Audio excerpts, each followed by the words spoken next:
Have you ever thought, we spent over a decade in school, and no one thought to teach us how to handle the one thing we'll use every single day of our lives? Money. It's almost like the system wants us to figure it out the hard way, with mistakes, debt, and stress.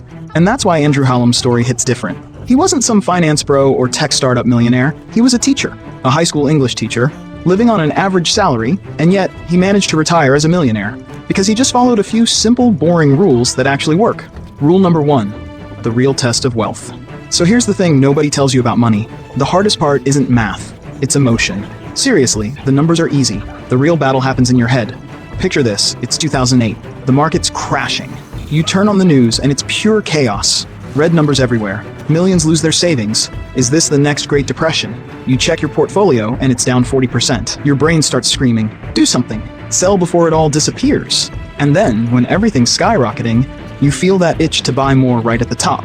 Because humans are emotional creatures trying to survive in a system that rewards logic. And that's what most people did. They sold. They couldn't take the pain.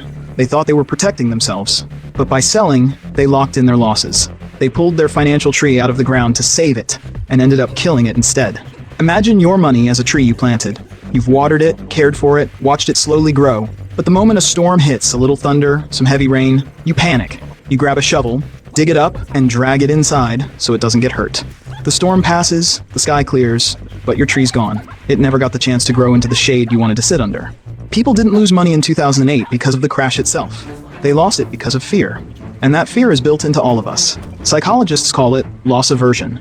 The pain of losing $1 feels twice as strong as the joy of gaining $1. It's the same part of your brain that would have told your ancestors to run from a lion. Only now, the lion is a red arrow on the phone screen. But the people who stayed calm in 2008, the ones who didn't touch their investments, or even bought more while everything was on sale, those people doubled, even tripled their money in the years that followed. Because storms always end. The market always recovers. It's designed to. So if you want to build wealth, you have to learn to sit through the storm. You have to trust that your financial roots are strong enough. The secret to wealth isn't predicting the market. It's mastering your emotions when everyone else is losing theirs. Rule number 2, quiet wealth beats loud wealth. Our world is obsessed with looking rich. Everywhere you turn, someone's showing off a new car, new phone, new vacation. Instagram has basically turned flexing into a full-time job. But here's the secret no one tells you. Most of those people aren't rich. They're just really good at spending money. The guy driving a $100,000 car might have $200 in his checking account. Meanwhile, the quiet neighbor next door who drives a 10-year-old Toyota and cuts his own grass, he probably has a 7-figure investment portfolio. That's what Andrew Hallam calls stealth wealth, because real wealth doesn't scream. Let me put it this way. Imagine your money as an army of tiny workers. Every time you spend, you're sending your soldiers out to never come back. But every time you save and invest, you're sending them to work, to recruit more soldiers for you. The more you send to work, the sooner you can stop working yourself. So why don't most people do it? Because spending feels good right now. Saving feels like a chore. Buying something shiny gives you that quick dopamine hit. But long term, it traps you. You end up working harder just to maintain a lifestyle that doesn't even make you happier. You ever notice how people's spending grows right along with their income? You get a raise, and somehow your expenses magically grow too. That's called lifestyle creep, and it's sneaky. You tell yourself, I can afford it now. And before you know it, your new salary disappears into better dinners, newer phones, and slightly fancier rent. But what if you just kept your lifestyle steady for a while and invested the difference? You'd be shocked how fast that gap turns into freedom. Andrew was a teacher, and teachers don't make 6 figures. But he lived like someone making less than he did. He biked to work, packed his own lunch, skipped the flashy stuff. Every dollar he saved became a little worker in his investment portfolio. Over time, those workers multiplied, quietly, steadily, until one day he didn't need a paycheck anymore. And that's the real goal here. Not the car, not the watch, not the I made it Instagram post.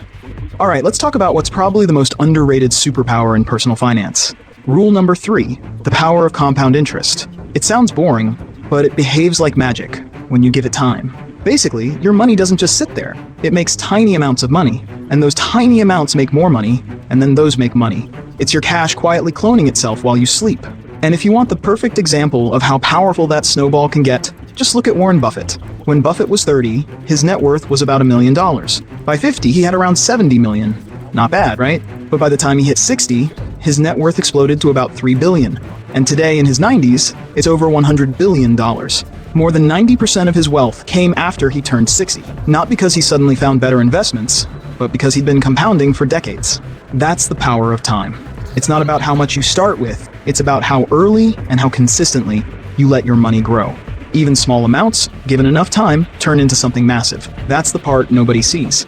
The first 10 or 20 years are quiet, then boom, the numbers go vertical. That's the exact curve that built Buffett's fortune. So if you're thinking I'll start investing later, remember, later costs you years of compounding, and time is the one thing you can't buy back. Rule number 4, index funds. Now that we've talked about how your money can grow through the magic of compounding, let's talk about where to actually put that money so it works hard for you, not for someone else. So here's the secret: low-cost index funds. If you've never heard of them, don't worry. They sound more complicated than they are. Think of an index fund like a basket that holds a tiny piece of hundreds or even thousands of companies. Instead of trying to guess which one stock will win, you just own all of them. If the overall market grows, your basket grows. It's kind of like betting on the entire race instead of one horse. You might not win big in a single sprint, but over the long run, you'll always come out ahead.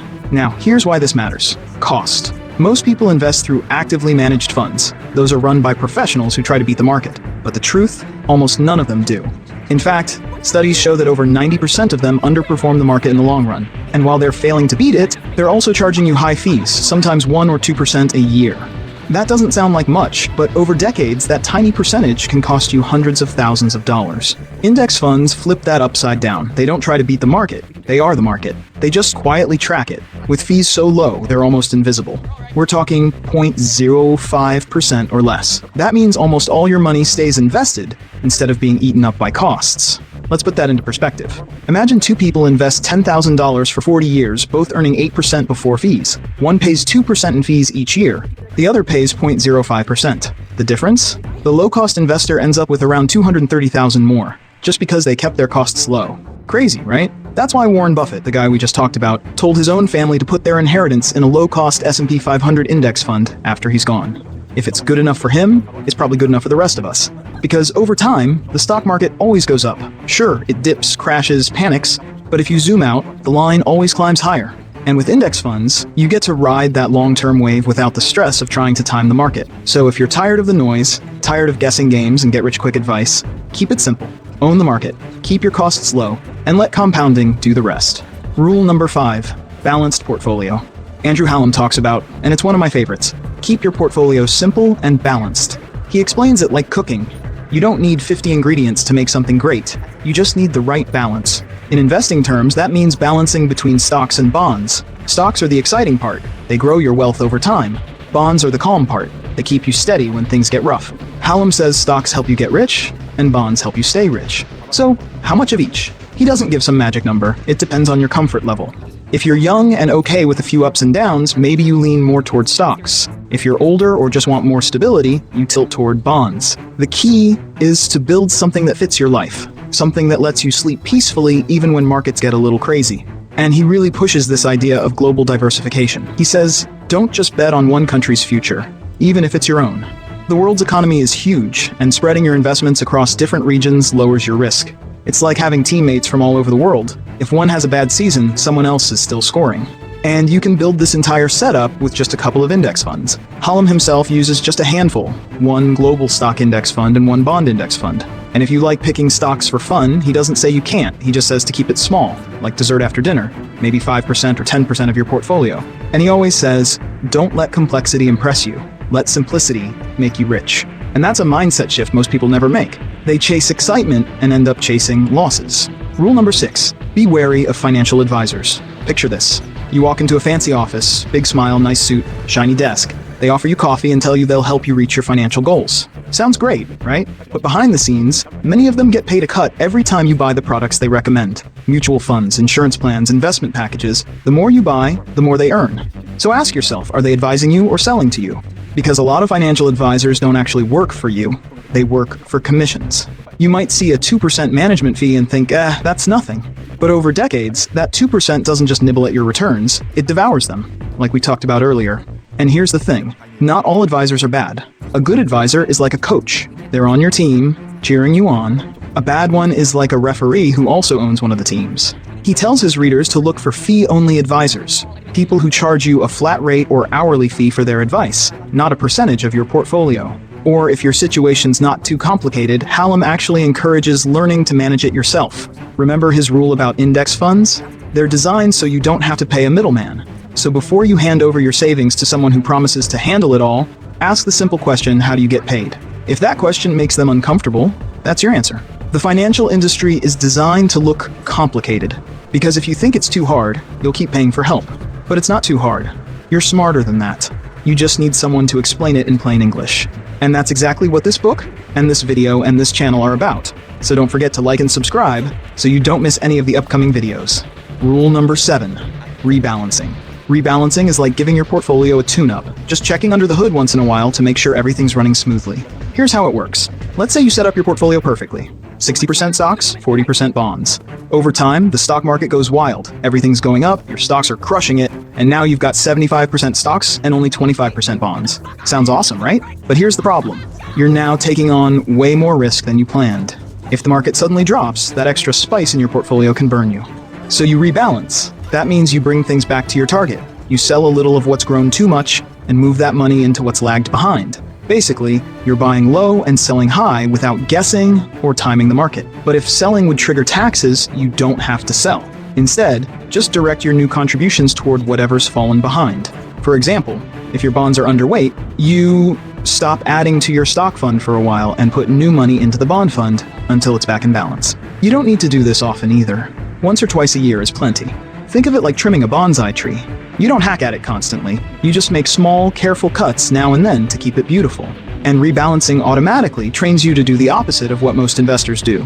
When everyone else is panic selling the stuff that's dropped, you're quietly buying it on sale. When everyone's chasing what's hot, you're trimming a little and keeping things steady. That's how you stay calm when the world's losing its mind. If you take one thing from this video, let it be this. Real wealth is quiet. It's not about showing off. It's not about proving anything to anyone. It's about freedom. The freedom to wake up and know you own your time. And here's something a lot of people misunderstand. Being smart with money doesn't mean you never get to have fun. It's not about cutting out joy or skipping the things you love. You can always set aside a little fun fund, maybe 5 or 10% of your income, for whatever makes you really happy. But here's the catch. You decide that beforehand. You separate your fun money from your future money. That way you enjoy your life now and you're building something amazing for later. Because honestly, what's the point of being wealthy if you can't enjoy life along the way? So let me ask you, what does wealth mean to you? Is it freedom, travel, more time with your family, or maybe just knowing you'll be okay no matter what? Drop your thoughts in the comments. And if this video helped you see money differently, hit the like button and subscribe for more.